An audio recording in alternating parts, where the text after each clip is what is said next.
জানিয়ে দিব এই মুহূর্তে পাওয়া আপডেট আন্তর্জাতিক সংবাদ। শুরুতেই শিরোনাম। ইসরায়েলে আরও আন্তঃসীমান্ত হামলার দাবি হিজবুল্লাহর। এরপরে নেতানিয়াহুর নতুন দাবি গোয়েন্দা প্রধানের সাথে মতানৈক্য। জানাবো হাসপাতালে ভর্তি ইসরায়েলের প্রধানমন্ত্রী। আরও থাকবে নেতানিয়াহুর পদত্যাগ চায় ৭২ ভাগ ইসরায়েলি। সবশেষে জানিয়ে দিব প্রতিবন্ধী তরুণকে কুকুর লেলিয়ে হত্যা করল ইসরায়েলি সেনারা। শুনছিলেন সংবাদ শিরোনাম, এবারে বিস্তারিত। ইসরায়েলে আরও আন্তঃসীমান্ত হামলার দাবি হিজবুল্লাহর। লেবানন ভিত্তিক ইরান সমর্থিত গ্রুপ হিজবুল্লাহ জানিয়েছে ইসরায়েলে তারা একাধিক আন্তঃসীমান্ত হামলা চালিয়েছে। শুক্রবার কাতার ভিত্তিক সংবাদ মাধ্যম আল জাজিরার এক প্রতিবেদনে এ তথ্য জানানো হয়েছে। প্রতিবেদনে বলা হয়, হিজবুল্লাহ বলেছে যে তারা শেবা ফার্মে একটি ইসরায়েলি সামরিক ঘাঁটিকে লক্ষ্যবস্তু করেছে। শেবা ফার্ম ইসরায়েলের দখলে থাকা লেবাননের ভূখণ্ডের একটি অংশ।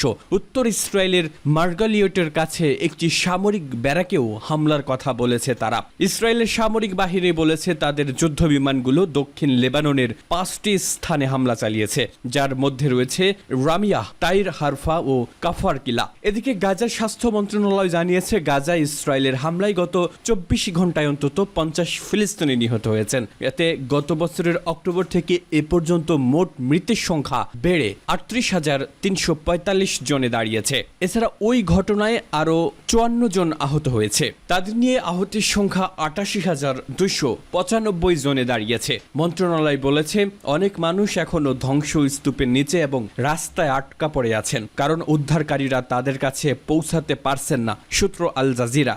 নেতানিয়াহুর নতুন দাবি গোয়েন্দা প্রধানের সাথে মতানৈক্য।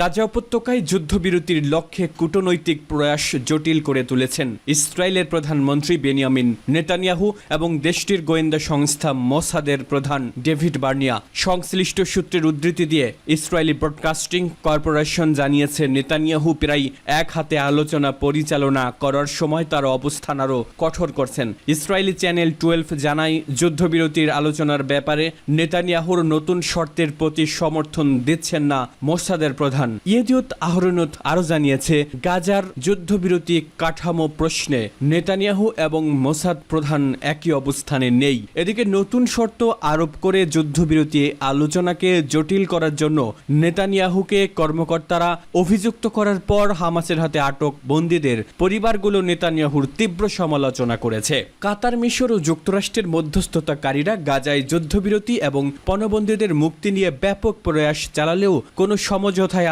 আসতে পারছেন না। সাম্প্রতিক সময়ে ফিলিস্তিনি প্রতিরোধ আন্দোলন হামাস কিছু ছাড় দিলেও নেতানিয়াহু তার অবস্থান আরও কঠোর করলে অচল অবস্থার সৃষ্টি হয়। এ প্রেক্ষাপটে ইসরায়েলে পণবন্দীদের পরিবারগুলোকে নিয়ে গঠিত hostage and missing families from এক বিবৃতিতে জানায়, একটি সুযোগ হাতছাড়া হওয়ার আশঙ্কা সৃষ্টিকারী এই দায়িত্বহীন আচরণে আমরা আতঙ্কিত ও শোকাহত। এ ধরনের সুযোগ হয়তো আর আসবে না। হয়তো এক সময় তাদের শুভ বুদ্ধির উদয় হবে, একসাথে কাজও করবে, কিন্তু তখন কেউ আর ফিরে আসবে না। তিনি বলেন, প্রতিটি মুহূর্ত আমাদের জন্য অনন্তকাল মনে হচ্ছে, তাদের জন্য প্রতিটি সেকেন্ড নরকের মতো। আমরা প্রধানমন্ত্রীর কাছে আবেদন জানাচ্ছি, আমরা নেতানিয়াহু চুক্তিকে সমর্থন করি। এখন আপনার পালা। আপনি যে চুক্তির কথা বলছেন সেটি কার্যকর করার। আলোচনার সাথে সম্পৃক্ত একটি সূত্র জানিয়েছে হামাসের সদস্যদের উত্তর গাজায় ফেরার শর্তটি নাকচ করে দিয়েছেন নেতানিয়াহু। এর ফলে কয়েক সপ্তাহ ধরে আলোচনা স্থবির হয়ে রয়েছে। এমনটা চলতে থাকলে পণবন্দীরা হয়তো কখনোই বাড়ি ফিরতে পারবে না। ওয়ালা নিউজ সাইট জানিয়েছে বৃহস্পতিবার রাতে আলোচক দলের সাথে বৈঠকের সময় নতুন শর্তের কথা জানান নেতানিয়াহু। এ সময় আলোচকরা নেতানিয়াহুকে বলেন তারা নতুন শর্তের বিরোধী আর এটা অবাস্তব। তবে প্রধানমন্ত্রী বলেছেন তিনি এর উপর জোর দিচ্ছেন। এক সিনিয়র ইসরায়েলি কর্মকর্তা বলেন, 27 মে থেকে ইসরায়েল যে প্রস্তাব দিয়ে আসছে তাতে এই দাবিটি ছিল না। নেতানিয়াহু কেন এখন এই দাবি তুলছেন তা স্পষ্ট নয়। আরেকটি সূত্র জানায় নেতানিয়াহু এখন একাই আলোচনা চালাচ্ছেন। চ্যানেল 12 জানায় ইসরায়েলি কর্মকর্তারা বিশ্বাস করেন যে নেতানিয়াহু এখন চুক্তি বিলম্বিত করার চেষ্টা করছেন, কারণ চুক্তি হলে তিনি জোট সরকারের অংশীদারদের হারাবেন। কারণ কট্টর ডানপন্থীরা বলছে চুক্তি হলে তারা জোট থেকে সরে যাবে, আর সেক্ষেত্রে সরকারের পতন ঘটবে। সূত্র টাইমস অফ ইসরায়েল এবং অন্যান্য। হাসপাতালে ভর্তি ইসরায়েলের প্রধানমন্ত্রী। অবকাশ যাপনে গিয়ে অসুস্থ হয়ে হাসপাতালে ভর্তি হয়েছেন ইসরায়েলের প্রধানমন্ত্রী বেনিয়ামিন নেতানিয়াহু। গরমের কারণে অসুস্থ হয়ে পড়েন তিনি। শনিবার 15 জুলাই অতিরিক্ত গরমে পানি শূন্যতার কারণে অসুস্থ হয়ে পড়েন তিনি। খবর CNN-এর। প্রধানমন্ত্রীর কার্যালয়ের পক্ষ থেকে জানানো হয়, বাসভবনের কাছের ওই চিকিৎসা কেন্দ্রটিতে সারারাত অবস্থান করেন তিনি। অবশ্য হাসপাতালে পৌঁছানোর পর ভিডিও বার্তা দেন নেতানিয়াহু। এ সময় জানান, গ্যালিল সাগরে অবকাশ যাপনে গিয়েছিলেন তিনি। সেখানে 38 ডিগ্রি সেলসিয়াস তাপমাত্রায় অসুস্থ হয়ে পড়েন এই নেতা। তবে বলেন, আমি ভালো বোধ করছি। তিনি সবাইকে কড়া রোদে বেশি সময় না থাকার পরামর্শ দেন, বেশি পানি পান করতে বলেন। নেতানিয়াহুর পদত্যাগ চায় 72 ভাগ ইসরায়েলি। 72 ভাগ ইসরায়েলি মনে করেন যে 7 অক্টোবর ব্যর্থতার জেরে নেতানিয়াহুর পদত্যাগ করা উচিত। শনিবার টাইমস অফ ইসরায়েলের এক প্রতিবেদনে এ তথ্য জানানো হয়েছে। প্রতিবেদনে শুক্রবার প্রকাশিত চ্যানেল 12 এর এক জরিপে ফলাফলের বরাত দিয়ে জানানো হয়, 72% ইসরায়েলি মনে করেন 7 অক্টোবরের ব্যর্থতার জন্য প্রধানমন্ত্রী বেনিয়ামিন নেতানিয়াহুকে পদত্যাগ করতে হবে। এর মধ্যে 44% মনে করেন নেতানিয়াহুকে অবিলম্বে পদত্যাগ করা দরকার। অন্য 28% মনে করেন যে যুদ্ধ শেষ হলে তার পদত্যাগ করা উচিত। জরিপে দেখা গেছে, যারা নিজেদেরকে সরকারের সমর্থক হিসেবে মনে করেন তাদের মধ্যে 50% বিশ্বাস করেন যে নেতানিয়াহুকে তার মেয়াদ শেষ হওয়ার আগেই পদ ছেড়ে দিতে হবে। 42% সমর্থক বলেছেন তার মেয়াদের শেষ পর্যন্ত দেখা উচিত। জরিপে আরও দেখা গেছে যে জনসাধারণ নেতানিয়াহুকে 7 অক্টোবরের বিপর্যয়ের জন্য সবচেয়ে বেশি দায়ী বলে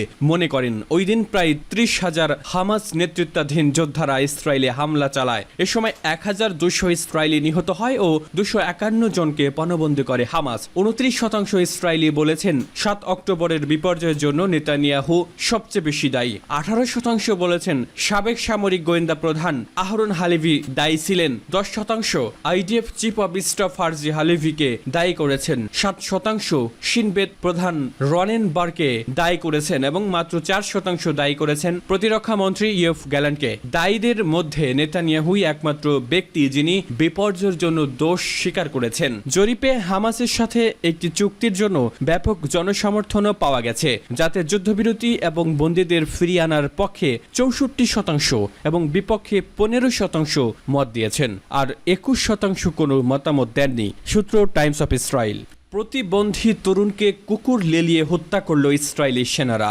ইসরায়েলি সেনাদের লেলিয়ে দেওয়া কুকুরের আক্রমণে মারা গেছে ডাউন সিনড্রোমে আক্রান্ত তথা এক শারীরিক ও বুদ্ধি প্রতিবন্ধী তরুণ। গাজা উপত্যকার সুজাইয়াতে এই মর্মান্তিক ঘটনাটি ঘটেছে। খবর মিডল ইস্ট আইয়ের। প্রতিবেদনে বলা হয়, 24 বছর বয়সী ওই তরুণের নাম মোহাম্মদ বাহর। সে তার পরিবারের সদস্যদের সঙ্গে থাকত।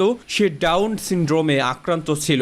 মোহাম্মদ বাহরের মা নাবিলা আহমেদ বলেছেন, গত 27 জুন থেকে সোজাইয়াতে দখলদার ইসরায়েলের সেনারা ব্যাপক হামলা চালায়। ওই দিন থেকে নিজেদের বাড়িতে লুকিয়েছিলেন তারা, কিন্তু একদিন তাদের বাড়িতে এসে উপস্থিত হয় ইসরায়েলিরা। এসেই প্রথমে একটি কুকুরকে বাড়ির ভেতর ছেড়ে দেয়। ওই কুকুরটি মোহাম্মদকে কামড়ে ধরে ছিন্ন ভিন্ন করে ফেলে। নিহত ওই ফিলিস্তিনি তরুণের মায়ের আক্ষেপ, প্রতিবন্ধী হওয়ার পরও মোহাম্মদকে ছেড়ে দেয়নি তারা। সবাইকে বাড়ি থেকে বের করে দিয়ে আলাদা একটি রুমে নিয়ে যায়। সেখানে কুকুর লেলিয়ে দেয় তারা। ওই সময় সেই রুম থেকে প্রচন্ড চিৎকার করছিল মোহাম্মদ। দখলদার ইসরায়েলি সুজাইয়া থেকে চলে যাওয়ার পর গত বুধবার মোহাম্মদের পরিবার দ্রুত তাদের বাড়িতে যান। সেখানে গিয়ে দেখতে পান বাড়িতে পড়ে আছে তার গলিত মরদেহ। এছাড়া তারা দেখতে পান মোহাম্মদের মুখমণ্ডল পোকামাকড়ে খাচ্ছিল। মোহাম্মদের মা নাবিল আহমেদ বলেন, তার চিৎকার এবং কুকুর থেকে ছাড়া পাওয়ার চেষ্টার যে চিত্র আমি দেখেছি তা ভুলতে পারছি না।